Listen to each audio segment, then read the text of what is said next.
A'udzubillahi Bismillahirrahmanirrahim. Ila hadratin Nabiyyil Mustafa Habibina wa Syafi'ina Sayyidina Muhammad sallallahu alaihi wasallam wa ala alihi wa ashabihi wa tabi'in wal ulama ahli sunnah wal jamaah khususan an-nahdiyah wa thumma ila hadrati musannif hadzal kitab An-Nasuhul Ibad wa thumma musannif kitab Bulughul Maram wa hadiyatan bi barakati ummul Qur'an ala muqib hadza kitab Syairullah lahum al-Fatihah. A'udzu billahi minasyaitonir rajim. Bismillahirrahmanirrahim. Alhamdulillahi rabbil alamin arrahmanir rahim maliki yaumiddin. Iyyaka na'budu wa iyyaka nasta'in ihdinas siratal mustaqim. Siratal ladzina an'amta 'alaihim ghairil maghdubi 'alaihim waladdallin. Sampai mana kemarin?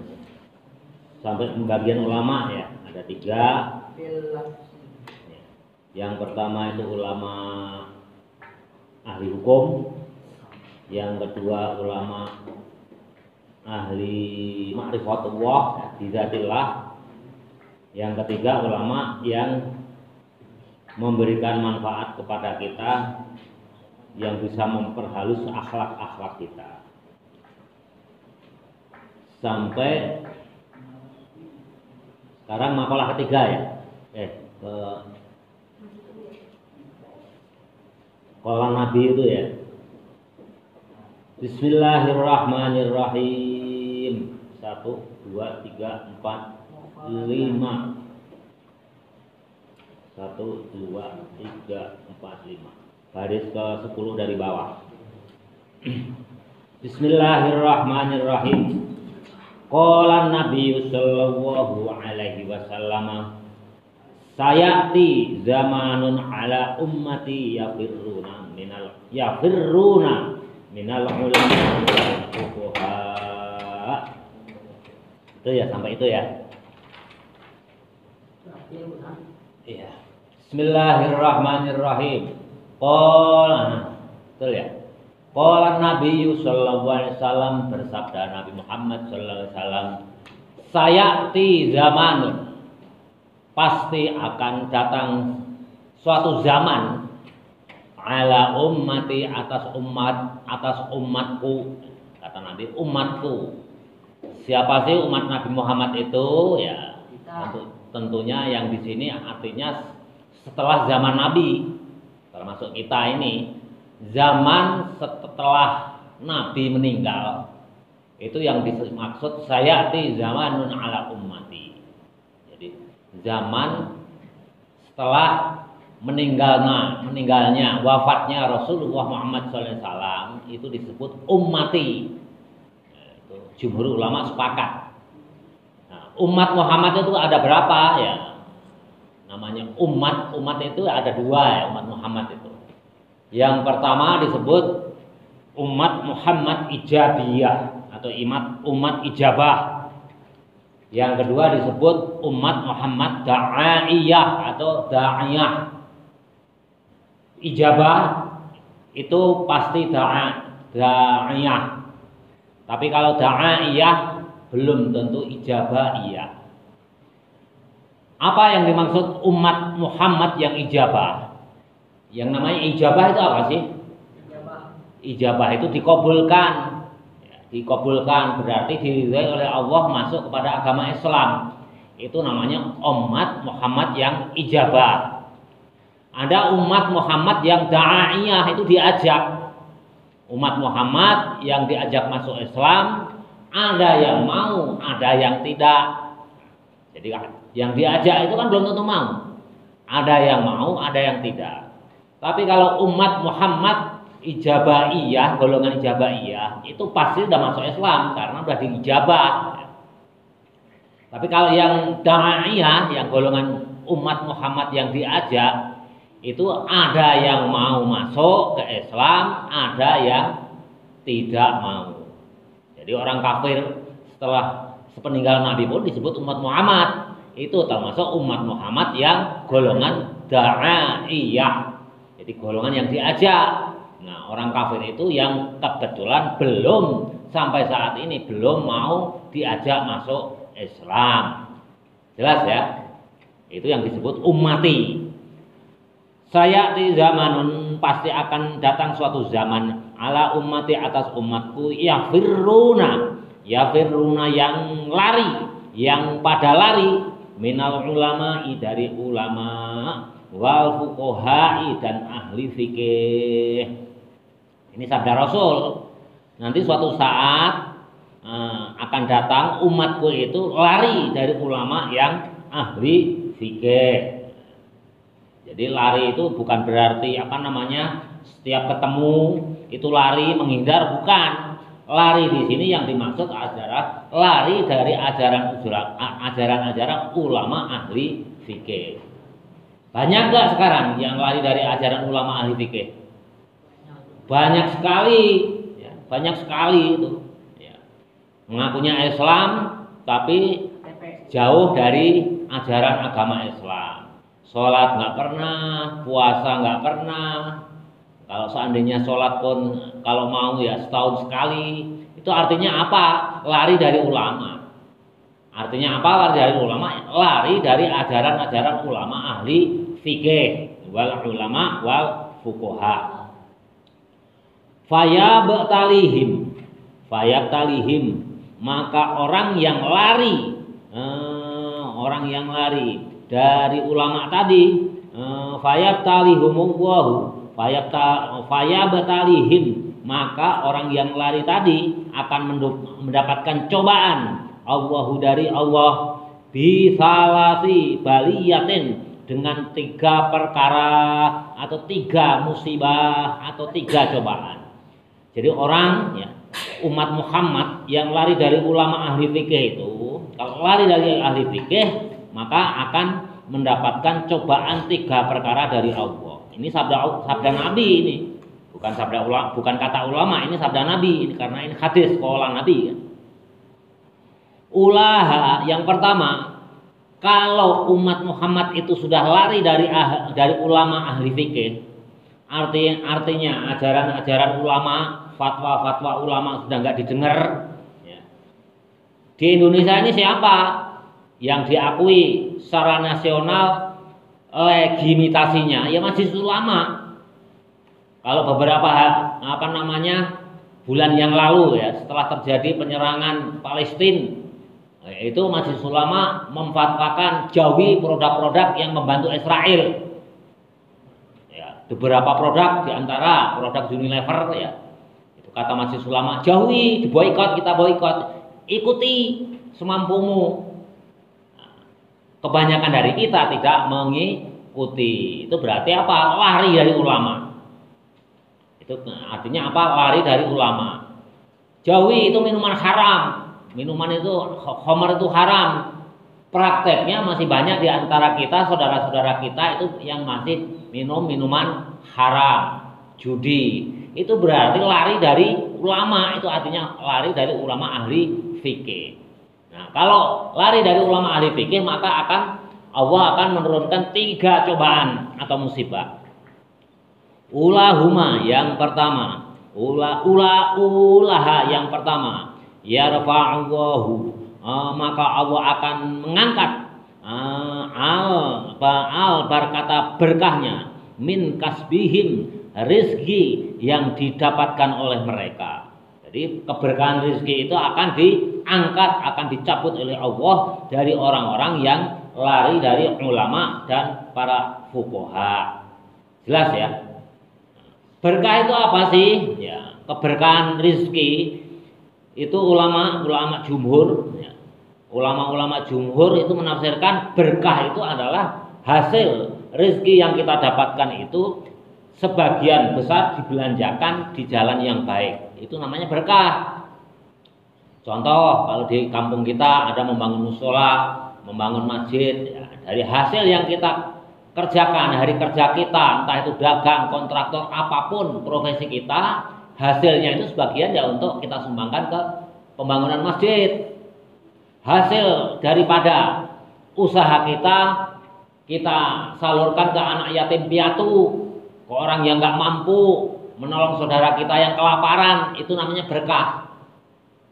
Banyak nggak di antara kita saudara kita yang hartanya banyak, yang gajinya besar, tapi lupa akan hal itu? Banyak.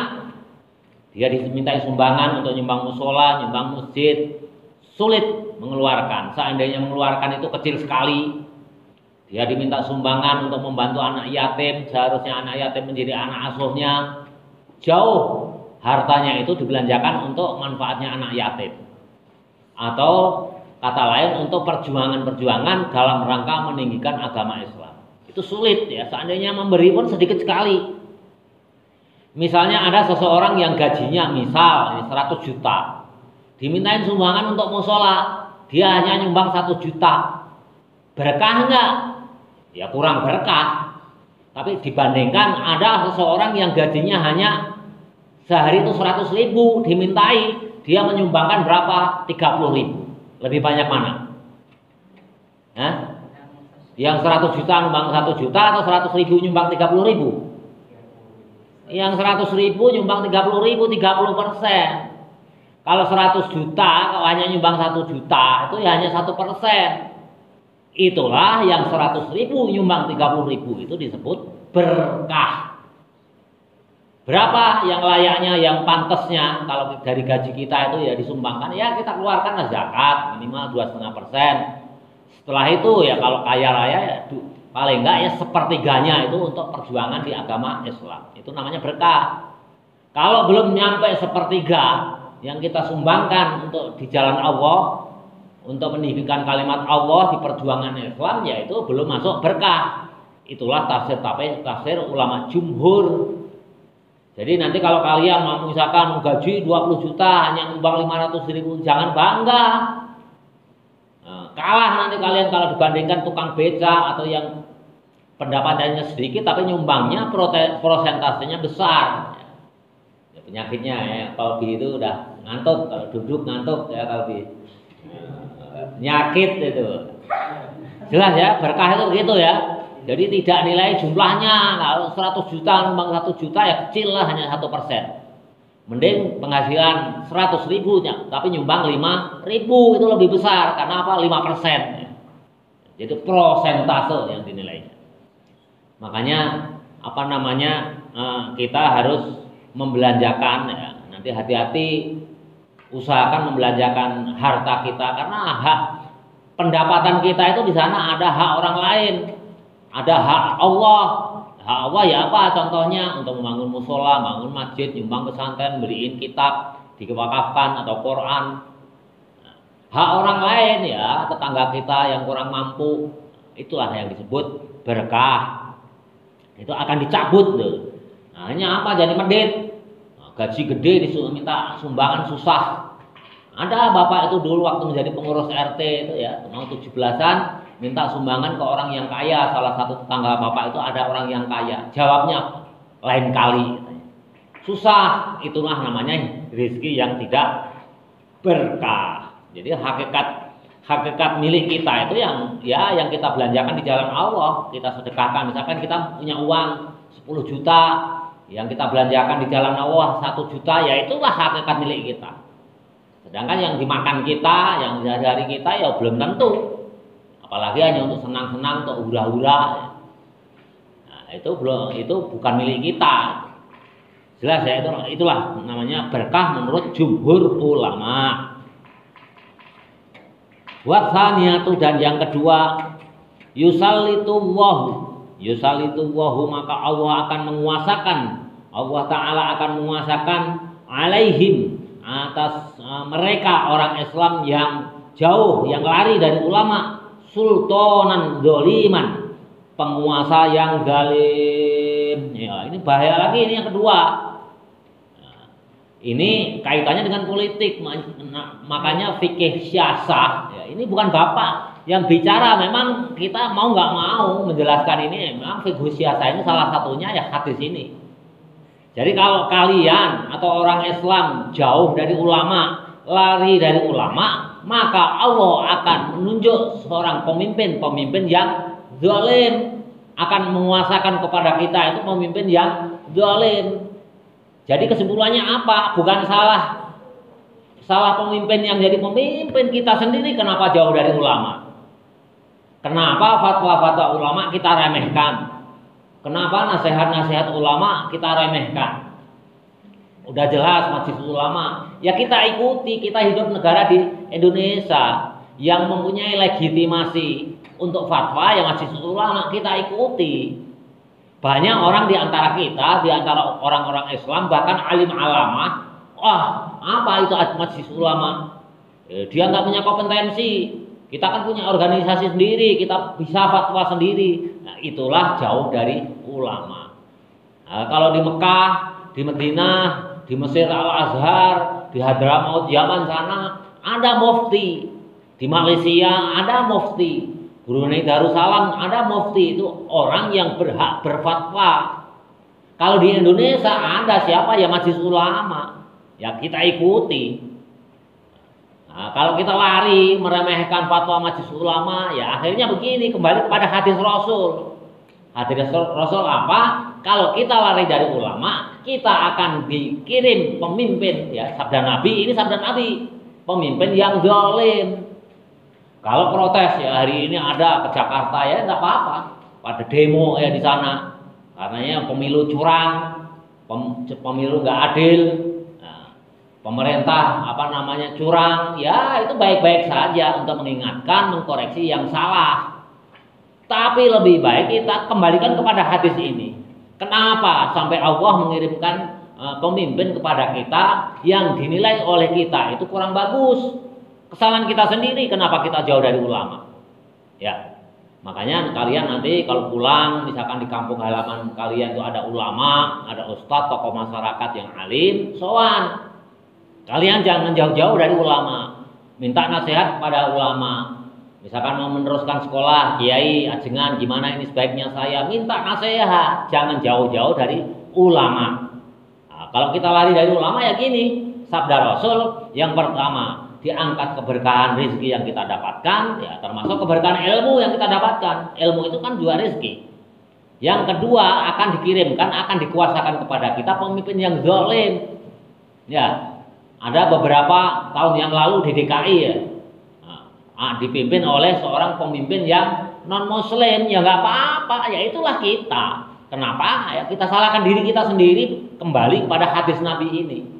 Kalau kita jauh dari ulama, kita jauh dari lari dari ulama ahli fikih, ya Allah akan sabda Rasul, Allah akan menguasakan atau mengirim pemimpin untuk kita itu yang zalim, bukan yang terbaik bagi kita.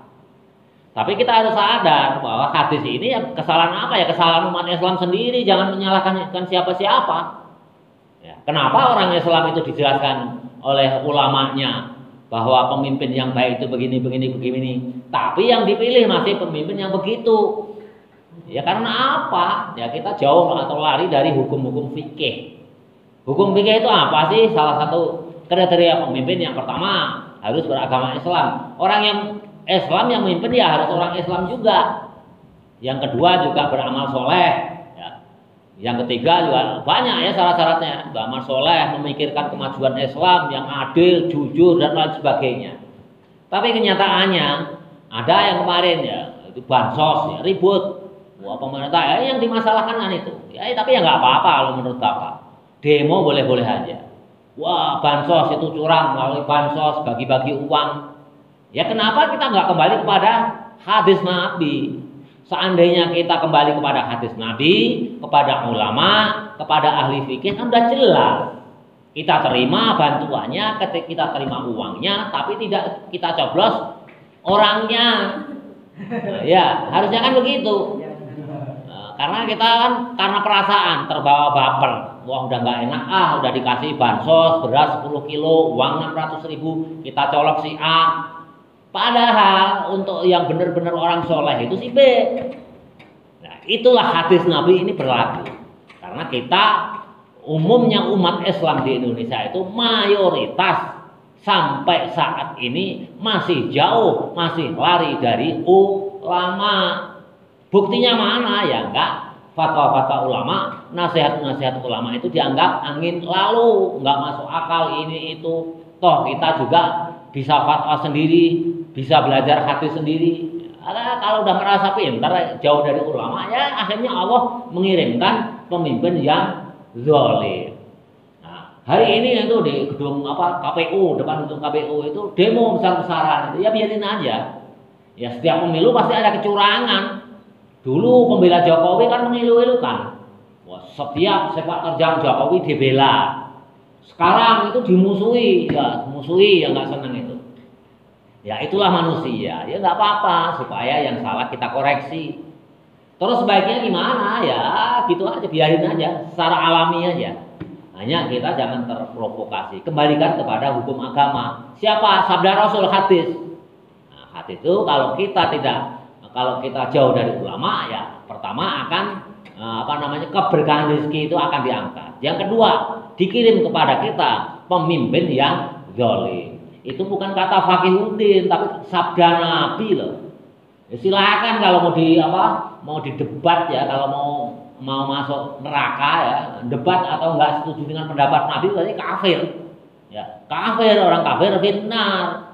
Bukan pendapat bapak hanya sekedar menyampaikan bahwa kalau orang mayoritas dari kita lari dari ulama, jauh dari ulama wal fuqaha, pertama keberkahan rezeki kita ya termasuk ilmu dan apapun ya, semua yang ada di dunia ini kan berupa rezeki bagi kita kan, itu akan diangkat keberkahannya.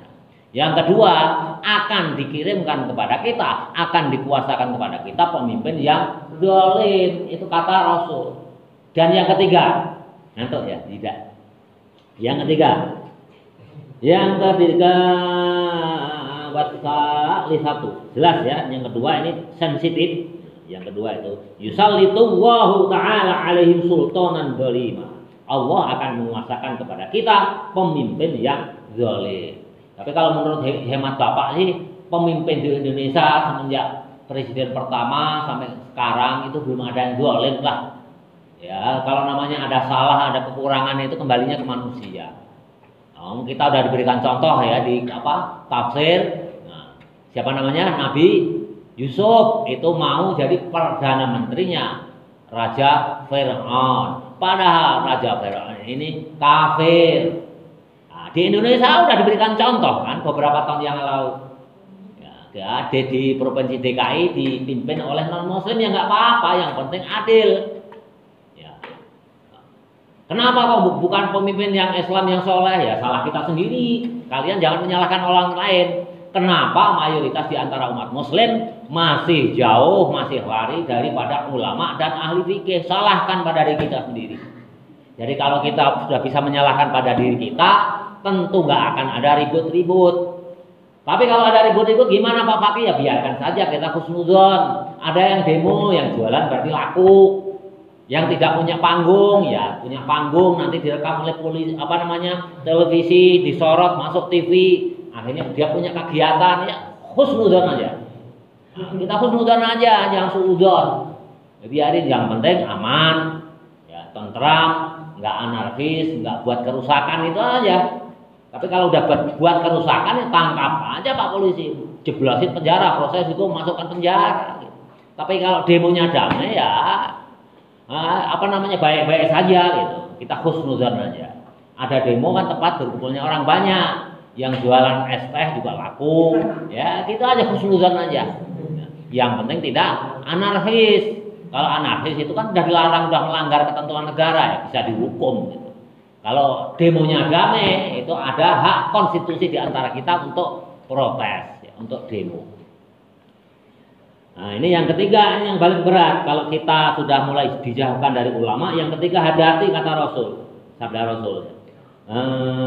Wasali satu, dan yang ketiga yakhrujuna, akan keluar kita semua minat dunia, dari dunia bighairi imanin, dengan tanpa iman. Nah, kalau kita udah jauh-jauh dari ulama, ahli fikih, lari dari ulama dan ahli fuqaha, yang dikhawatirkan Nabi itu kita mati dalam keadaan tanpa iman. Ada enggak? Ada. Contohnya siapa? Qarun, Ibnu Balhum, itu orang-orang alim itu. Zaman Nabi Musa itu orang yang paling alim tentunya Nabi Musa. Yang kedua itu Qarun. Alim tadinya ya Islam tulen, saudaranya siapa namanya Nabi Musa kok Korun itu. Dengan Nabi Harun ya lebih alim Korun. Tapi diuji dengan harta yang banyak, akhirnya apa? Dia terlena, lupa kepada Allah.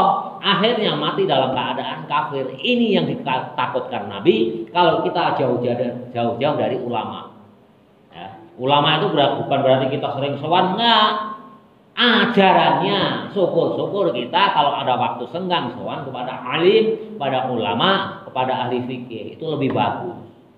Kalau itu sudah kita bisa menerapkan semua, mayoritas umat Islam di Indonesia itu sudah menerapkan hadis ini dekat kepada ulama, insya Allah kita akan segera dikirim pemimpin yang Islam, yang soleh dan adil sesuai dengan janji Allah yang dimaksudkan di dalam Al-Quran, yakni berbentuk khilafah. Kita aja sekarang umat Islam di Indonesia itu kan masih jauh dari ulama. Masih pada lari dari ulama. Buktinya apa? Ya banyak lah, nggak usah disebutin satu persatu ya. Pejabat masih banyak yang korupsi. Artinya apa ya? Jauh dari ulama. Kalau dia dekat dengan ulama, ya berarti ya nggak akan korupsi. Pejabat ya banyak yang mengingkari janji. Nah, kemarin bantu ya caleg-caleg itu kan banyak sekarang pada stres deh. Calon DPR atau DPRD yang nggak jadi, udah nyumbang banyak ke masyarakat, akhirnya nggak terpilih. Ada yang nyumbang paving block diambilin lagi, ada yang menyumbang solokan air diperbaiki karena dia kalah. Nah, yang disumbang itu milihnya hanya sedikit dijebol lagi, akhirnya banjir lagi. Ya, nyumbang uang diminta lagi, itu banyak terjadi yang stres itu banyak sekali. Di mana-mana buka konsultasi orang yang stres gara-gara tidak terpilih menjadi anggota legislatif. Karena apa? Masih jauh dari ulama. Lari dari ulama, lari dari ahli fikih, dari fuqaha, ya itulah resikonya. Oh gitu kok nuntut khilafah masih jauh ya. Masih jauh. Orang kalau ngaji kitab secara detail, ini soal khilafah ini luar biasa sekali. Hadis-hadisnya itu kelas pilihan ya. Seperti ini kan memberikan pencerahan pada kalian ya. Bukan udah terbuka, jadi nggak fanatik membabi buta. Pokoknya kalau nggak udah salah, udah fanatik membabi. Introspeksi pada diri kita udah dekat ulama belum? Kita udah dekat pada ahli fikih belum? Kita udah nurut nasihat ulama belum? Jauh. Ya, buktinya masih banyak kemaksiatan, yaitu introspeksi ya, pada diri kita. Kadang-kadang antar saudara itu saling menjelekkan, saling menjatuhkan. Hati-hati kalian. Termasuk kalau kalian mendapatkan nikmat itu jangan terlalu terbuka kepada saudara sendiri, kepada teman akrab. Tujuan kita tahadus ini ya mati, tapi kadang-kadang orang itu kalau kita mendapatkan kenikmatan itu bukannya ikut gembira, tapi malah keki. Akhirnya apa? Ingin mencelakakan kepada kita, malah benci kepada kita. Hati-hati. Jangan semua itu terbuka, ada batasannya. Kalau aib ya harusnya sesama muslim ya itu aib itu ditutup. Tapi kadang-kadang saudara kita, orang yang terdekat dengan kita itu malah seneng membuka aib saudara, membuka aib sahabat, itu malah seneng. Ini jauh dari ulama dan fuqaha ahli fikih. Ini belum dilaksanakan. Makanya kita masih jauh dari khilafah. Ini ada tolak ukurnya. Hadis Nabi, makanya beberapa hari yang lalu kan Bapak bicara. Tolak ukurnya itu banyak sekali yang terkumpul dalam fiqhus siyasah. Fikih politik. Siyasah itu dari kata-kata siasat lah. Ya, siasat itu kan politik. Tata cara itu siasat. Main bola siasatnya harus baik, berarti politiknya harus baik. Fiqhus siasah itu dari kumpulan hadis-hadis ini. Ya seperti ini juga di fiqhus siasah itu ada. Jelas ya? Itu yang ketiga, itu yang dikhawatirkan Nabi, itu paling ditakutkan kalau kalian mati dalam keadaan kafir. Jelas ya? Jadi yang ketiga satu dan yang ketiga ya khurujuna kalian keluar minat dunia dari dunia ini bighairi imanin dengan tanpa membawa iman. Wal maqalatus satu dan makalah yang ketiga an Abi Bakar Siddiqin dari Abu Bakar As-Siddiq radhiya semoga Allah meridhai radhiya mudah-mudahan meridhai Allah anhu kepada Abu Bakar As-Siddiq man dakhala qabr barang siapa masuk kubur bila zadin tanpa bekal, tanpa perbekalan, ai minal amali, artinya bekal amal solihin yang soleh. Nah, ini menerangkan kalau barang siapa yang mati masuk kubur tanpa bekal amal yang soleh. Kata siapa? Kata Abu Bakar As-Siddiq. Ini berarti masuk namanya asar. Jadi hadis sahabat, bukan dari Nabi. Nah, ulama-ulama ya, penceramah-penceramah yang pandai, yang pintar, alim ala itu biasanya ngambil materi pidato itu ya dari kitab Nasha'il Ibad ini. Nggak akan ada habis-habisnya, banyak sekali. Nah, itu hati-hati. Nah, ini kata kalau makanya disebut makalah. Bukan hadis, itu asar. Ya, semuanya itu hadis ya makalah, asar ya makalah. Jadi ini kata Sayyidina Abu Bakar. Kalau kalian masuk kubur tanpa perbekalan yang cukup, kata Sayyidina Abu Bakar. Bismillahirrahmanirrahim. Mana tadi? Mentahulal kubur, barang siapa masuk kubur bila zatin, bila mana tanpa bekal, ay minal amali, artinya tanpa bekal amal solihin yang soleh. Fakaan nama, maka sesungguhnya orang yang masuk kubur tanpa bekal tadi rokibal bahro, perumpamaannya seperti naik perahu bila safinatin tanpa fakaan nama, maka sesungguhnya orang yang masuk kubur tanpa perbekalan amal yang soleh rokibal bahro, menaiki perahu, menaiki laut. Rokibal bahro, menaiki laut, bila safinatin tanpa perahu. Kalau menaiki atau menyeberangi, tentunya kalau kaitannya dengan laut ya rokibah itu bukan menaiki, tapi menyeberangi laut. Kalau tanpa perahu gimana? Berenang. Kira-kira bisa nggak berenang di laut dengan ombak yang tinggi? Nggak bisa. Artinya kita pasti tenggelam. Safinah itu apa artinya? Perahu. Safinatun najah itu perahu ya. Safinah itu perahu ya. Jadi kalau kalian mati masuk kuburan tanpa bekal amal yang soleh, menurut Abu Bakar diumpamakan kalau kita menyeberangi laut tanpa perahu. Pasti apa? Pasti tenggelam lah. Sepandai-pandai perenang kelas dunia pun nomor 1 dunia ya. Kalau ke laut, nyeberangi ke laut ya pasti tenggelam lah, digulung ombak aja langsung blebek tenggelam ya. Nggak mungkin bisa berenang gitu, kecuali di kolam renang itu kan airnya tenang. Mana tadi? Bismillahirrahmanirrahim. Kok hilang? Bila safinatin tanpa perahu, ayfaya geriku. Bila safinatin, bila tanpa perahu, ayfaya geriku. Artinya pasti bahkan akal tenggelam. Gharqon, artinya tenggelam. La kholaso, tidak bisa menyelamatkan lahu dari menyeberangi laut. Pasti tenggelam lah, nggak mungkin. Serenang jangankan tanpa alat ya, kita dengan perahu kecil aja digulung ombak besar ya habis gitu, apalagi tanpa alat.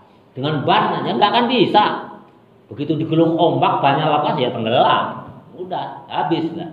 Nggak akan kuat kita menahan ban ya, tangan kita merangkul ban dibandingkan dengan pergerakan ombak yang besar, itu pasti tenggelam. La kholaso, tidak bisa menyelamatkan lahu orang yang menyeberangi lautan yang tanpa alat, illa biman, kecuali dengan orang yungkiduhu, yang bisa menyelamatkan orang dengan orang kamakola. Jadi kalau kita menyeberangi laut itu tidak akan ada orang yang bisa menyelamatkan, kecuali yang menyelamatkan itu orang itu yang bisa menyelamatkan. Artinya apa ya? Yang di atas perahu harus membawa safinah, perahu. Nah, orang biasa nggak bisa menyelamatkan ya, harus pakai kapal yang besar baru bisa diselamatkan. Itulah artinya biman yang kizuhu. Itu. Jadi yang bisa menyelamatkan itu orang yang bisa menyelamatkan, artinya orang yang pakai alat. Alatnya apa? Ban, nggak mungkin. Tambang, nggak mungkin. Ya yang membawa safinah atau perahu, baru bisa kejar sama perahu. Yang kalau ombaknya gede, perahunya yang gede, disesuaikan kan? Kejar, baru diangkat. Itu namanya bisa diselamatkan. Kama kola seperti yang disabdakan Rasulullah SAW. Mal mayitu fi qabrihi, mal mayitu tidak ada orang yang mati fi qabrihi di dalam kuburnya illa kalghoriqi, kecuali seperti orang yang tenggelam, al mughawwithi yang teriak-teriak minta pertolongan. Bedanya apa sih? Lantas tanya ke pertanyaan, mal mayitu fi qabrihi, orang yang mati dalam kuburnya. Bagaimana kalau matinya di tengah laut, dibuang ke laut? Ya sama aja. Kubur itu kan jasad kita. Jasad kita dalam tanah. Tapi kalau alam kubur ya dimanapun kita mati ya sama aja. Nah, yang dimaksud qabrihi di sini ya di alam kubur. Jelas ya? Jangan mentang-mentang misalkan ada si fulan itu matinya terbakar. Bekasnya aja nggak ada. Tulang belulangnya udah semuanya ikut terbakar. Udah hilang. Lantas dikuburnya gimana? Ya sama aja. Kalau kubur itu kan tempat mengubur jasad kita.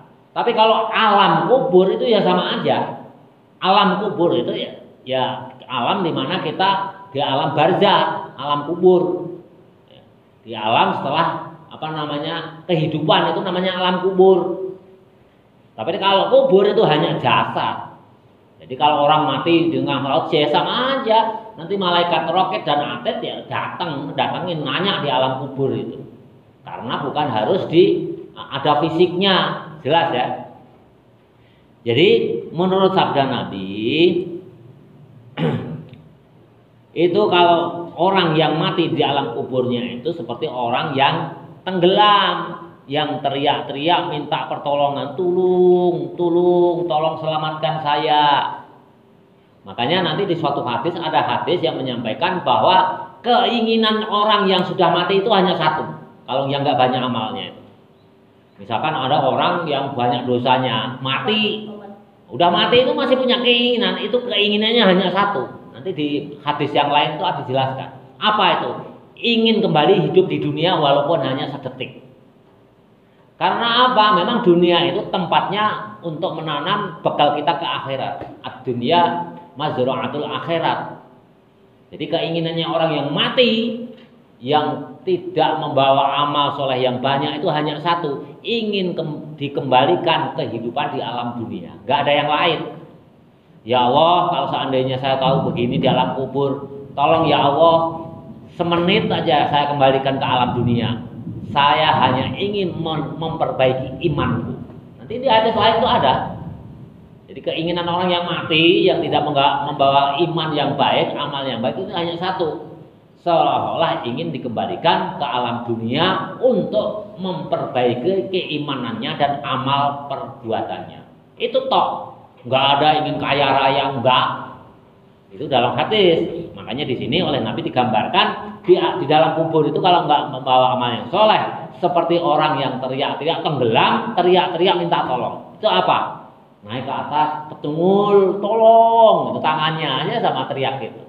Di tengah laut nggak ada yang kedengeran ya. Plus masuk ke air lagi, tolong. Makanya oleh Nabi diumpamakan seperti orang yang kalghoriki, orang yang tenggelam,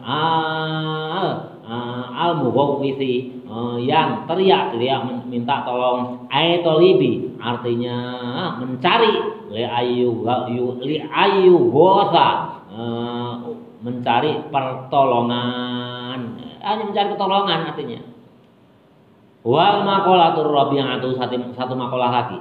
Wal maqalatur rabi'atu, dan makalah yang keempat.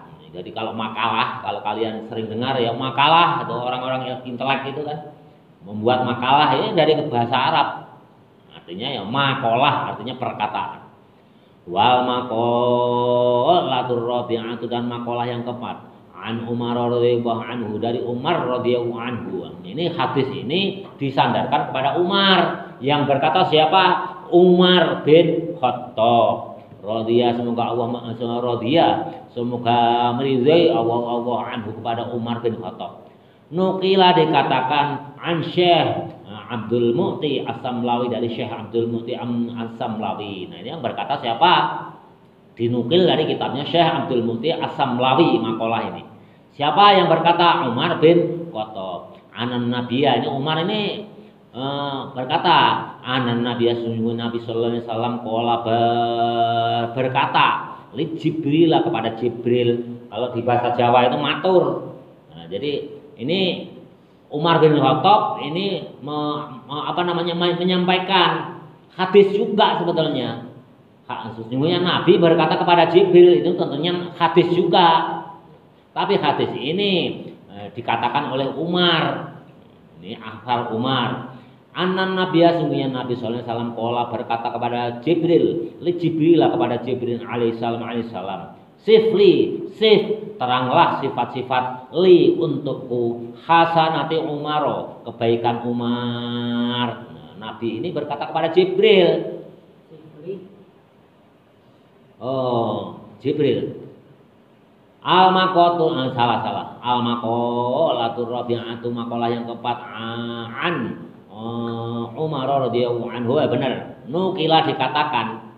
Jadi dikatakan yang nukil hadis ini Syekh Abdul Mu'ti. Sesungguhnya Nabi berkata kepada Jibril alaihissalam, sampaikanlah sifat-sifat li kepadaku, hasanati Umar, tentang kebaikannya Umar. Jadi Nabi ini berduaan sama Jibril. Ya Jibril, tolong sampaikan kepadaku sifat-sifat kebaikan Umar. Umar itu kayak apa sih kebaikannya? Itu kata Nabi kepada Jibril. Faqala, maka menjawab Jibril, laukanat biharu, seandainya ada selautan, midada tinta, wassajaru, dan pohon, aklaman pena, lima hasarotha, maka tidak akan kita bisa menghitungnya. Jibril menjawab, seandainya air laut itu menjadi tintanya, dan seluruh pohon, ranting-ranting pohon itu menjadi penanya, itu yang seolah-olah air laut itu menjadi tinta, dan semua ranting pohon itu menjadi pena. Nah, kan bisa itu ranting pohon itu dilancipin untuk pena nulis. Itu tidak akan bisa menghitung kebaikannya Umar. Itu kata Jibril. Umar itu baik sekali. Seandainya kebaikan Umar itu aku tulis menggunakan tinta air laut, seandainya air laut itu tintanya sampai habis pun tidak akan cukup untuk menulis kebaikan Umar. Apalagi ngantuk terus. Ayo, Zidan ngantuk. Jelas ya? Jadi seandainya Nabi itu nulis kebaikan Umar, ini kata malaikat Jibril, tintanya air laut semua enggak cukup, saking banyaknya kebaikan Umar ibnul Khattab. Kata siapa? Kata Jibril waktu menjawab pertanyaan Nabi tentang tolong Jibril sampaikan kepadaku sifat kebaikan Umar. Itu kayak apa sih? Gitu. Oh Muhammad, Umar itu orangnya baik sekali. Kalau bahasa kita itu, seandainya air laut itu menjadi tintanya dan semua pohon-pohon itu menjadi penanya, itu nggak akan cukup itu tinta air laut itu untuk mencatat kebaikan Umar, saking banyaknya. Fakola, maka bersabda Nabi kepada Jibril, ya. Nah, lantas Nabi bertanya lagi, fakola, maka bertanya lagi kepada Muhammad, kepada Jibril, sebutkanlah sifat-sifat li kepadaku, hasanati Abi Bakrin, tentang kebaikan Abu Bakar. Menanyakan kebaikan Umar udah dijawab. Lantas yang kedua, Nabi menanyakan kepada Jibril, apa ya Jibril kebaikan Abu Bakar itu, tolong terangkan kepadaku. Fakola, maka menjawab Jibril, Umar hasanatun, itu satu kebaikan, min hasanati Abi Bakrin, dari kebaikan Abu Bakar. Jadi kalau Umar itu udah baik, seandainya tintanya itu air laut, semua air laut, penanya semuanya dahan, itu nggak akan cukup untuk menghitung kebaikan Umar. Nah, Abu Bakar ini, kebaikan Umar ini kalau dibandingkan kebaikan Abu Bakar, itu hanya satu kuku hitamnya lah, kecil sekali lah kebaikan Umar itu kalau dibandingkan Abu Bakar. Jelas ya? Saking lebih baiknya Abu Bakar ini kalau dibanding Umar. Kebaikan Umar itu hanya satu kuku hitamnya kebaikan daripada Abu Bakar. Jadi berarti apa kesimpulannya? Kebaikan Abu Bakar itu jauh lebih banyak, jauh lebih baik dibandingkan dengan Umar. Perbandingannya itu kebaikan Umar itu hanya satu bila dibandingkan dengan banyaknya kebaikan Abu Bakar. Jadi sebaik-baik sahabat Rasul siapa? Ya Abu Bakar. Kebaikannya banyak sekali. Dibandingkan misalkan kebaikan Umar itu misalkan 100 juta, Abu Bakar itu 100 juta. Umar itu hanya satu. Hanya satu. Jadi hanya satu kuku hitamnya aja kebaikan Umar itu bila dibandingkan dengan kebaikan Abu Bakar. Karena apa? Abu Bakar ini kan umurnya lebih tua dari Nabi. Dia pertama kali orang yang masuk Islam. Dulu kan beliau itu pengusaha kaya raya. Seluruh hartanya itu habis diserahkan kepada Nabi Muhammad untuk perjuangan Islam. Jadi bukan hanya 2/3.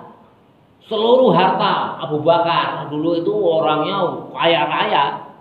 Selevel dengan Utsman bin Affan, selevel dengan Abdurrahman bin Auf. Konon ada yang meriwayatkan Abu Bakar itu lebih kaya daripada Abdurrahman bin Auf. Semua hartanya itu diinfakkan kepada perjuangan Islam. Semua umurnya setelah adanya Islam diinfakkan untuk meninggikan agama Islam. Melindungi Nabi itu juga mati-matian Abu Bakar itu. Dengan hartanya, dengan jiwanya, dengan raganya. Itulah Abu Bakar. Makanya kalau dibandingkan dengan kebaikan Umar itu sekuku hitamnya. Artinya apa? Hanya satu kebaikan Umar itu. Padahal Umar sendiri oleh malaikat Jibril itu kebaikannya Umar bin Khattab itu seandainya menjadi tinta air yang ada di lautan itu tidak akan mencukupi untuk menulis kebaikan Umar bin Khattab. Jelas ya? Jadi luar biasa jauh lah kebaikannya. Bismillahirrahmanirrahim. Faqala, maka berkata Umar Muhammad, kebaikan hasanatun itu hanya satu kebaikan min hasanati Abi Bakrin, dari banyaknya kebaikan dari Abu Bakar. Izzud dunya sebagus-bagusnya urusan dunia, sebagus-bagusnya amal dunia, bil mali dengan harta. Jadi sebaik-baik amalan dunia itu harta. Amalan dunia ya harta. Kalian nggak bisa berperang ya, saudara kita berperang di Palestina yang hari ini udah hampir 30.000 yang mati ya. Itu hak kalian hanya zikir, doa, itu jelek. Itu nggak bagus. Ya, itu kan urusan dunia perang. Ya, sebaik-baik urusan dunia ada hartamu sumbangkan untuk membantu perjuangan saudara kita di Palestina. Bukannya mendoakan itu jelek, tapi kalau dibandingkan dengan kalian menginfakkan hartamu disumbangkan kepada saudara kita di Palestina, jauh lebih bagus daripada kalian hanya sekedar mendoakan atau berzikir. Makanya di sini menurut Abu Bakar, izzud dunya sebaik-baik urusan dunia bil mali dengan harta. Tetangga kalian ada yang kelaparan, nggak bisa kamu hanya mendoakan. Ya Allah, mudah-mudahan tetanggaku, saudaraku itu yang kelaparan itu kau berikan kenyang. Kira-kira bisa nggak kenyang? Bisa nggak? Nggak akan mungkin. Karena segala sesuatu itu ada syariatnya, ada jalannya. Kalau orang kelaparan ya makan, orang haus ya harus minum, orang mau sekolah ya harus pakai bekal. Itu ada syariatnya. Toh seandainya ada, itu namanya karomah Allah, itu bukan untuk hukum umum, ya, bukan untuk hukum umum. Nah, malaikat makan enggak, ya, malaikat itu enggak makan, tapi kenyang terus, enggak perlu makan. Itulah hukum khusus yang dikhususkan oleh Allah. Jadi makan itu tidak suatu keharusan bagi makhluk Allah untuk hidup. Itu makan itu ya untuk makhluk umumnya itu ya harus makan. Tapi kalau pas di malaikat ya nggak harus makan, nggak makan pun hidup. Tapi khusus malaikat. Sedangkan makhluk Allah yang lain itu harus makan. Jadi ada syariatnya. Nggak bisa ya tetangga kita yang punya utang kejar-kejaran tenir ya kan, kita hanya mendoakan, wah ya Allah mudah-mudahan itu yang minjemin itu nggak ngejar-ngejar lagi, terus hutang saudaraku juga lunas. Nggak mungkin ya, lalu lunasan hutang ya harus dibayar, hutang uang ya dibayar uang gitu.